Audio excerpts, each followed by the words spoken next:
Shanti. It is such a pleasure to welcome you, Margaretha Tosi-Lesman, to this Ask the Author special series for our new book, Magic and Miracles. Thank you, Andrea. It's such a pleasure to talk to you and to share my message with the world, and to open up the space and just to, have a chat together. Yes, expand and explore and see what comes up. Oh yeah. Yes. Well, I'm so excited because we have so many things to talk about. I don't know how we're going to get it all done, which actually I'm sure we probably won't. But this beautiful story that you share in Magic and Miracles, there's really two parts to it. And I actually relate to both parts in a very personal way. And the first one is, we know that today you are a HypnoBirthing practitioner, you're a doula, you are like revolutionizing the way that women in Italy are giving birth. Mm-hmm. But there was a time when you might have had other emotional reactions. Like today I see you as very wise and spiritual and connected to the Mother Earth and all this great loving energy. But you and I share something in common, and that is in our earlier years, before having given birth to our daughters, I used to have this trigger anger, this reaction. Oh, yeah. And that's how you opened up the story in Magic and Miracles about having this eruption after suppressing emotion for so long. So tell us about that. I really, really know what you're talking about, because that's indeed how I start the story. I remember, without sharing, of course, the whole story, but I remember being in my mid-20s and the pulling and tugging between thinking and feeling and wanting and sensing and my environment. I didn't know what to listen to. I didn't know if what I was feeling, if that was correct, right, if I should do something, or how my environment would react, or what they would say about me, if I was doing the right thing. And at a certain point, I remember being it still makes me emotional thinking about that. It made me so confused. I just didn't know. You could ask me a choice between blue and red, and I would have to tell you, like, I really didn't know. I really don't know. I don't know which choice to make. And people remember that about me. Like, yeah, you were the no choice girl, because you didn't know how to make a choice, because I couldn't. Wow. I really couldn't, because I struggled. I struggled a lot. Yeah. To know what you want, to say what you want, to feel what you want. Absolutely. And sensing that rage, that anger, and I was ashamed for that. Yeah. I was really ashamed for it, because I could be very social and bubbly and outgoing and yada, yada, yada, and lovely. And I had a lot of friends. But deep down, I was so confused, and that confusion came out as anger. Yeah. It could be a word, it could be a look, it could be, like I described in the book, that the vacuum cleaner didn't do what I wanted it to do at that point, and I just snapped. Yeah. Yeah, I can totally relate. In my case, as you know, it was all of that suppressing who I really am. Of course, I didn't have those words then. I just knew that when those eruptions came, it was not pretty. But for you, once you did have this sort of eruption, you reached out to your mother.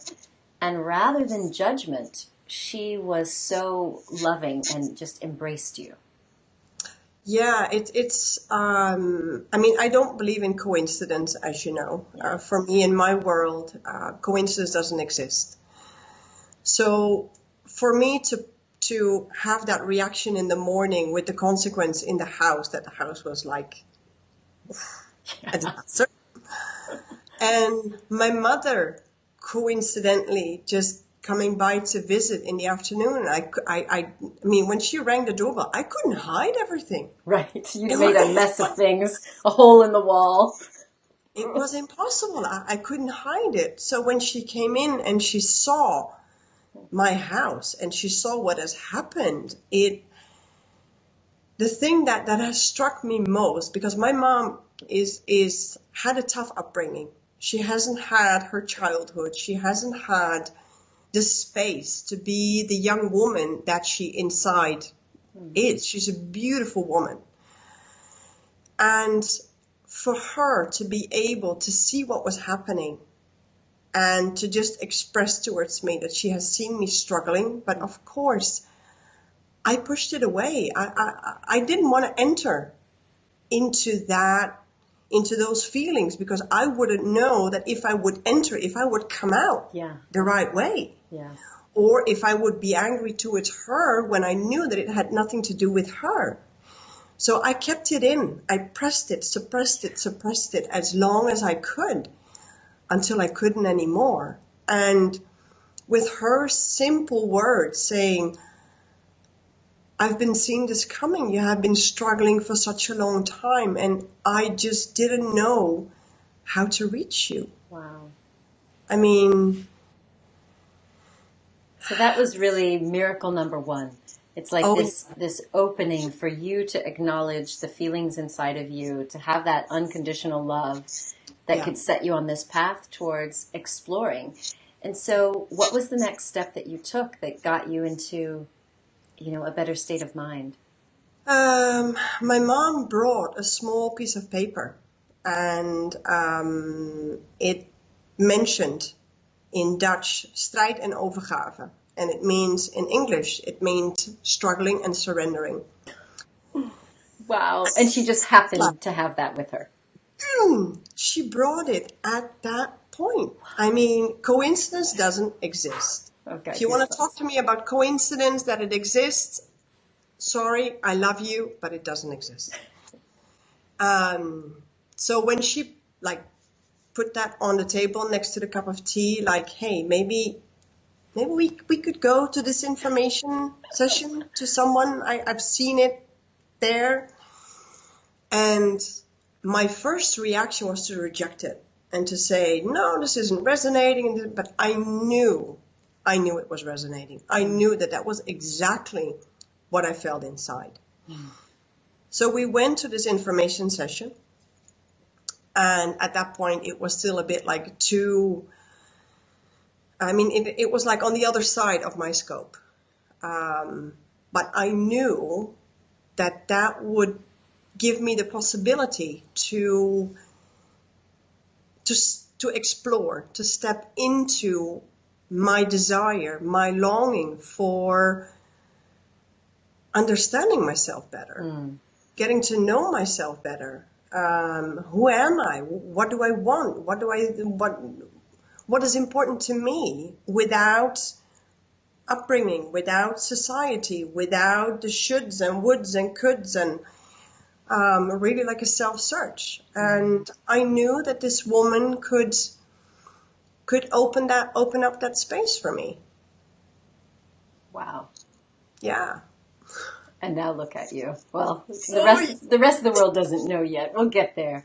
So you did have this opening to being able to really feel first and foremost your own emotions and your own desires. Yeah. Now we happen to know that you're able to tap into really deep desires, the very desires of Mother Earth. But then along this journey, you also came to realize that it was time to have some real love in your life. Oh, yeah.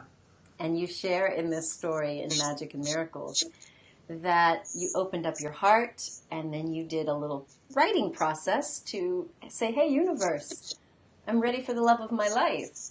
Oh, yeah. Tell me about that. Oh, my goodness. How long do we have exactly? Give it to us, because I know all the single ladies and men out there probably want to know, how did you manifest love? Oh my goodness. Also, that has been a journey because in the period, what led to my breakdown, to Yeah. say it like that, being in a relationship, wherein I wasn't happy. Yeah. I wasn't receiving what I needed. Yeah. Now I'm thankful for it because it helped me like to step into my journey. Yeah. So I've even apologized to my ex, and we're still in contact. Hmm. I apologize to him for several things that I have done, not being myself, not being able to also give what he needed, and then wanting to fly out or to like sfuggire. How do you say that in English? To escape. Escape. Yeah. Yeah, to escape out of that relationship. Yeah. And to escape into another man's arms, in which I thought that was like it. And also that wasn't it, because of course I wasn't still. Exactly. I was on the right space, on the right time with me. Yeah. So then taking, I think, like 2 years apart from relationships with men, Yeah. looking at the relationship that I had with myself, my core values, the possibility to be with me, myself, and I. Just being able to sit on the sofa and just enjoying it. Yeah. Really enjoying it. And that struck me. Like, sometimes if a friend would call, like, hey, can I come over and let's watch a movie together, I would be like, nah, tomorrow. This evening, I just want to be with me, myself, and I. And if you would have told me that like 5 years prior to that, I would have told you that you were nuts. Yeah. Yeah. Yeah. But at a certain point, also going through this soul searching, if you will, this whole process that brought me closer to myself, going through the 2 long relationships in which I knew that it was not left, it was not right. So I needed to find the middle. I needed to find balance. Because in the end, it's all about balance. And so I wrote down, at a certain point, I was on an evening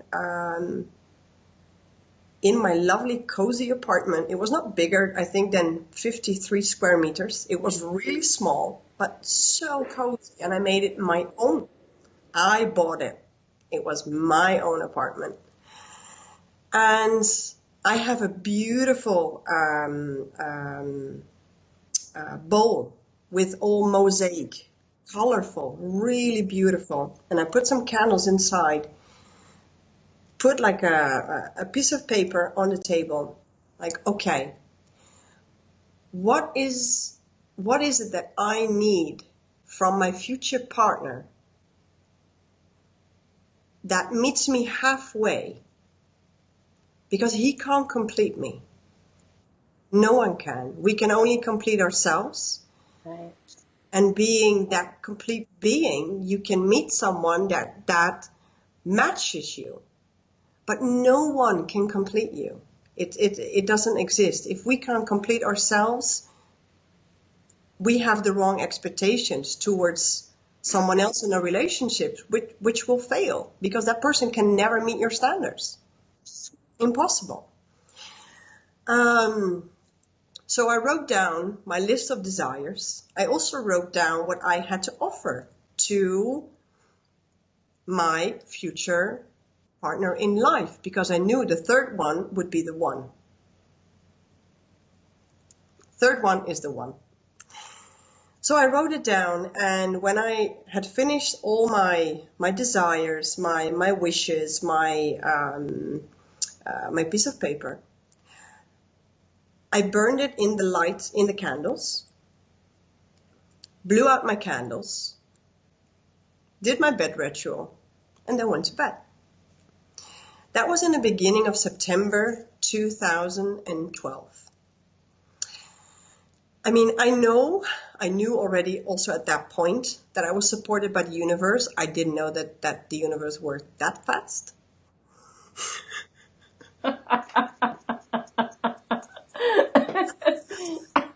Because no later than a month and a half, I met through a mutual friend, a lovely, lovely, lovely, lovely man. Oh, look at her blushing. Oh my goodness. It's just, I mean, what I forgot in my list of desires is the place where he would live. Oh. I forgot about that. I left that detail out. Mm-hmm. So,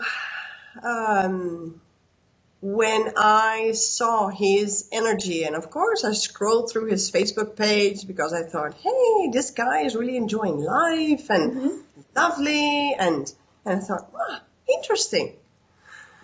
And it took him 2 weeks to get back to me. 2 weeks.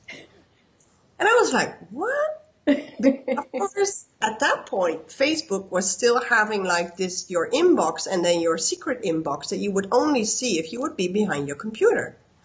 Now we see it on our phones, the hide, but at that point, it was only on a computer. Right. So at a certain point, I got a really apologetic like message like, oh, and I'm sorry that I'm coming back so late to you and this and that and blah, blah, blah. And at that point, I was like, yeah, well, And I thought, no, Margaretha, just relax, possible. I also sometimes miss messages, so just believe that is the truth. Mm-hmm. Because of course, I was a bit like, why did it take you like 2 weeks to get back to me? Because you know. And at that point, I already started the search for my Italian roots. And we started chatting, we started WhatsApping, we started sending each other music. We would spend evenings, him in Italy on his sofa, and me in Holland in my cozy apartment, just sharing songs with each other. Chatting, and at a certain point I brought up the search for my Italian roots. And him hearing about that and about my story, he was like, wow, I'm really impressed that you are taking this into consideration, even to go on this search and to find your roots and to actually do this. And I said, yeah, of course, because having spent so much time in soul searching and searching for me, who I, as a person, that was the final part that I was missing. I needed to know where I came from. So organizing everything, he offered to help me. I'm sure he did. Oh yeah, he did. He's a smart man, Andrea. He's a really smart man. But of course, I came from an upbringing. You never go with a guy you don't know. Of course. Of course. A little bit old school, but I'm with you on that one. I mean, I was already in my 30s, but I mean, that's still a rule that I go by. You never go on a trip, especially not to Italy with all the machos and chissà cosa. So I was like, okay, let's just... And because at that point, you didn't speak Italian, right? Oh, no. Ciao, cappuccino, posso, furthermore, niente. No Italian, niente. And so we agreed to meet on Schiphol, the the main airport of Holland in Amsterdam. Yeah. He coincidentally had a training there. And I had spent with my best friend Xaviera in Rotterdam. And so on Monday morning, I went from Rotterdam to Amsterdam and I awaited him at the gate. He was texting me at a certain point in the morning, like, oh, my plane is late and this and that. And now I have less time with you and this and that. I said, oh, that sounds a bit macho. I said, but okay, I mean, it can be a desire as well. So just like clear your mind. Okay. And I said, well, just relax. It will be fine. And just relax. And I remember waiting for the gate to open. And when it did and he came out, it was just like, boom. It just like hit me. Yeah. Wow. I just saw the whole film of leaving my job, selling my house, moving to Italy, having children. And I was like, you better keep this for yourself, girl, because that guy is going to jump back into the plane when you say that. Right? So I just like zipped it up. But of course, we sensed each other. I felt that he was completely in love with me, and he felt it from me. I mean, what you see is what you get. I couldn't hide it. Yeah. And I didn't want it. I didn't want it anymore.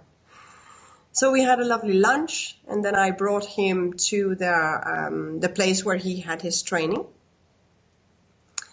And I just kissed him. You did? I just kissed him. I had such a longing I just wanted to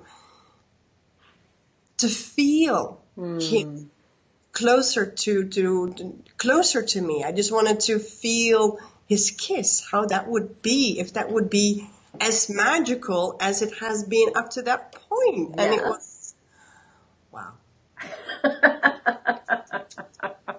Margaretha. Oh. So it was wow. And fast forward to today, for those of you that don't know, Margaretha is in Italy. She has married her beautiful husband, Daniele, and you have a beautiful daughter together. So precious and so magical.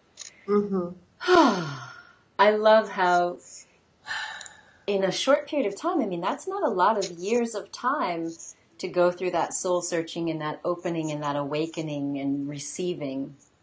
That's really quite miraculous and magical. Yeah, I mean, my grandmother always used to say, it seems like you're in a hurry. And I said, well, yeah, because there's so many things to do and there's so many things to explore. And I mean, I would always give the answer appropriate to that age at that point. But she understood, I think, on a certain level that, I mean, normally the big breakdowns that people have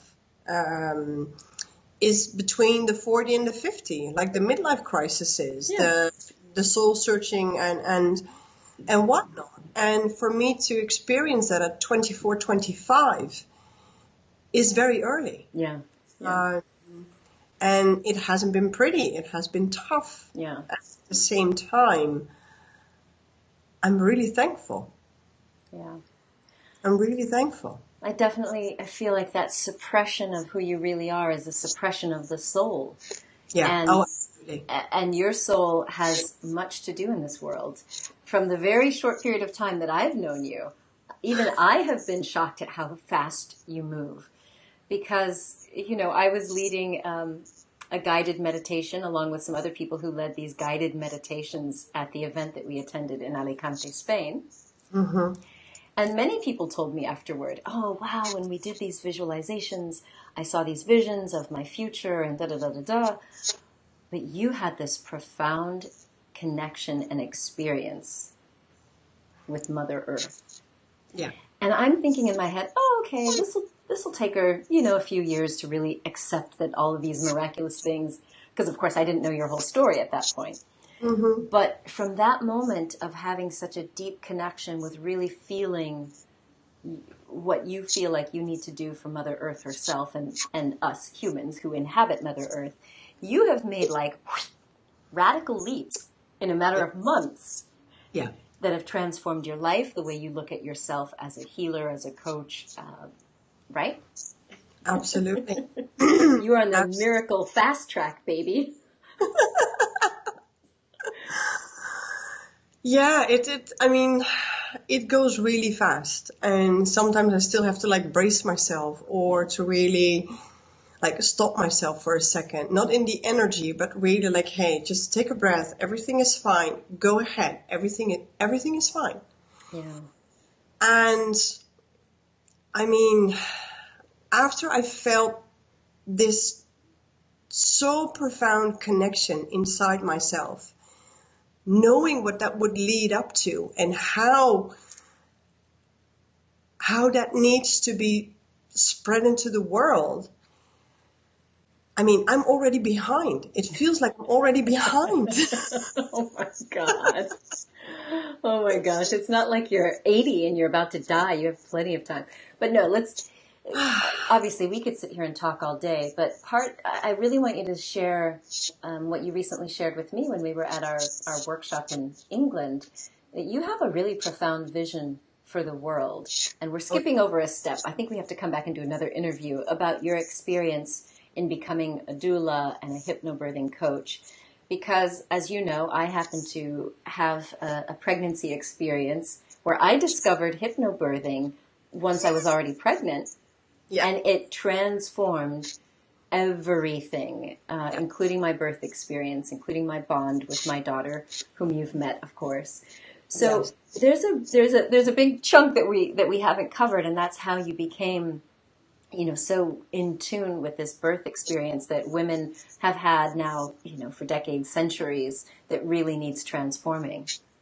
Oh yeah, we as women, but as couples, but specifically women, do tend to start with these type of journeys. We need to start taking birth back. We need to take it back into our responsibilities. We need to connect with that sense of knowing, because we know how to birth our babies. Mm-hmm. We know it, but we've been programmed to think that we don't, that we need to be in a hospital with drugs and medications and pushing and screaming and yelling and. Yeah. And I've got my work cut out for me here in Italy because it's so medicalized. Mm. I come from a country where most women still give birth at home. And that has triggered a lot in my own pregnancy, of course. Mm-hmm.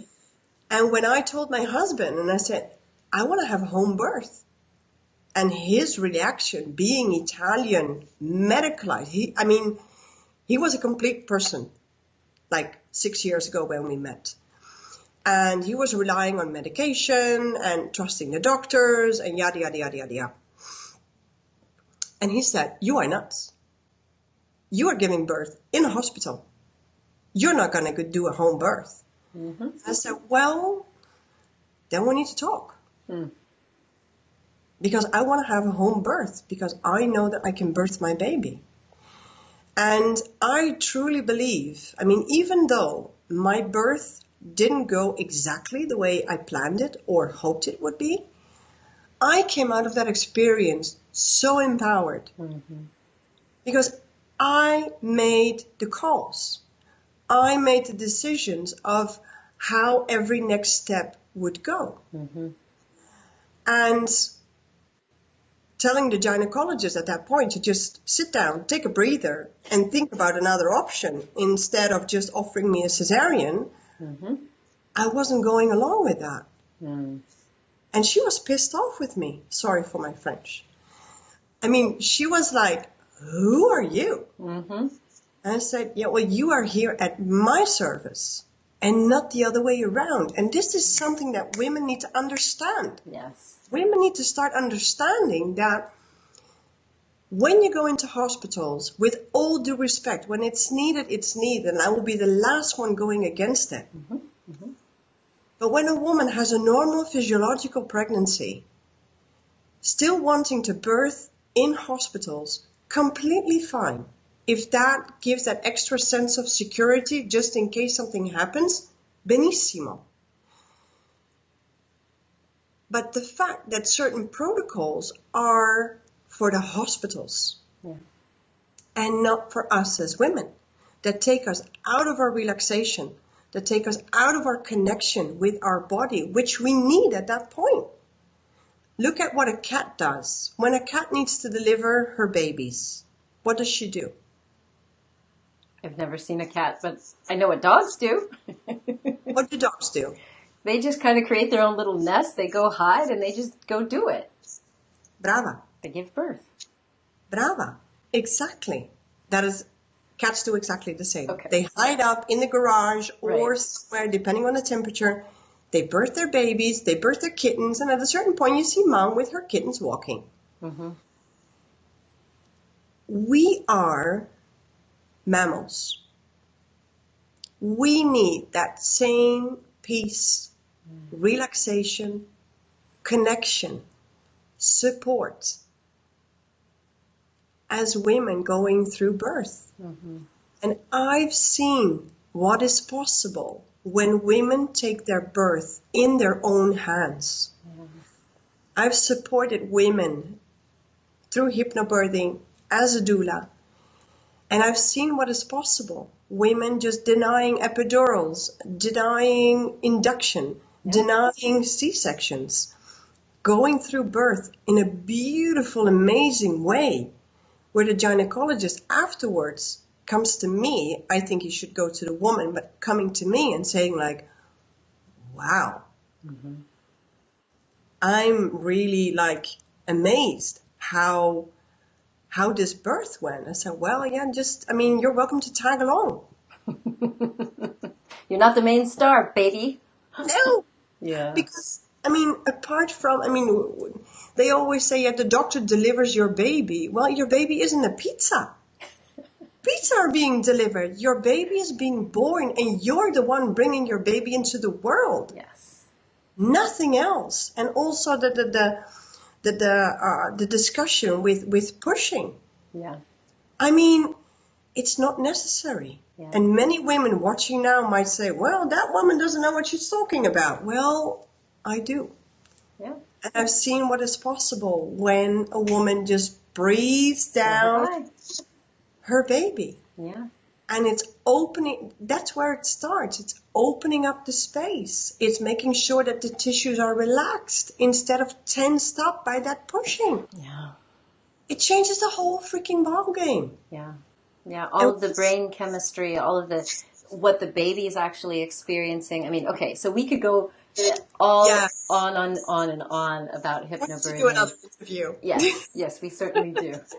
Well, Margaretha, I think what you are summing up is that our lives can really start to unfold with a new sense of magic as we reconnect to who we really are and reclaim our voice and our power. And I just love that the version of empowerment that you're bringing, especially to women and families and now babies, is really one of, we're a holistic village.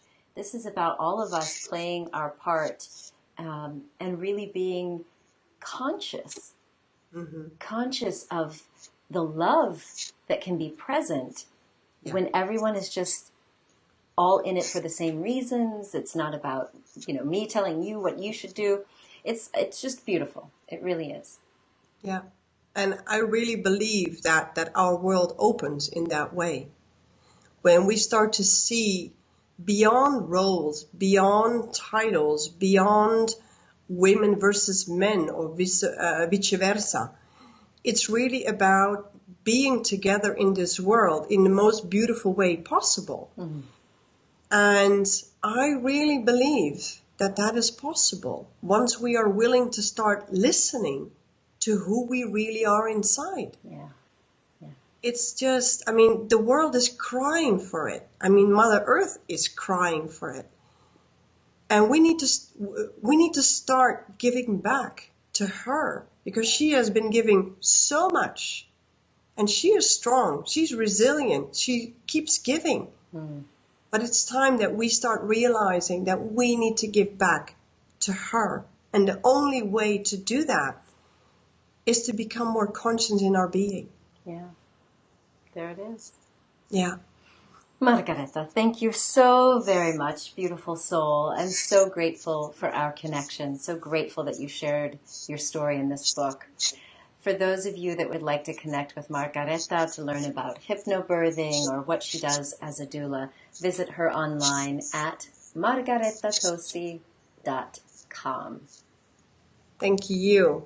Thank you for being such an amazing woman that you are.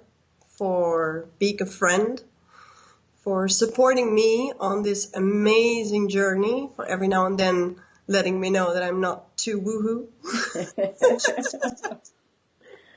It's a pleasure and a privilege. Thank you. Thank you as well. Mwah. Much love. Same to you, sweetheart. Love you. I love you too. Did you enjoy that interview? I sincerely hope that you did. Please support the author by getting a copy of the book, and you can also check out all of the author interviews, their bios, and free gifts by visiting magicandmiraclesbook.com. So if you like this video, then please click that like button and share it with someone else who needs a little positivity and magic sprinkled into their life. If you or somebody you know has a story of magic, manifesting with the law of attraction, or anything that you really think is going to make this world a better place, then please check out our publishing options at makeyourmarkglobal.com. And you just might see your story or your book out being publicized around the world soon. Until we meet again, my friend, please remember that you are a gift to the world. So share your presence with passion. Much love.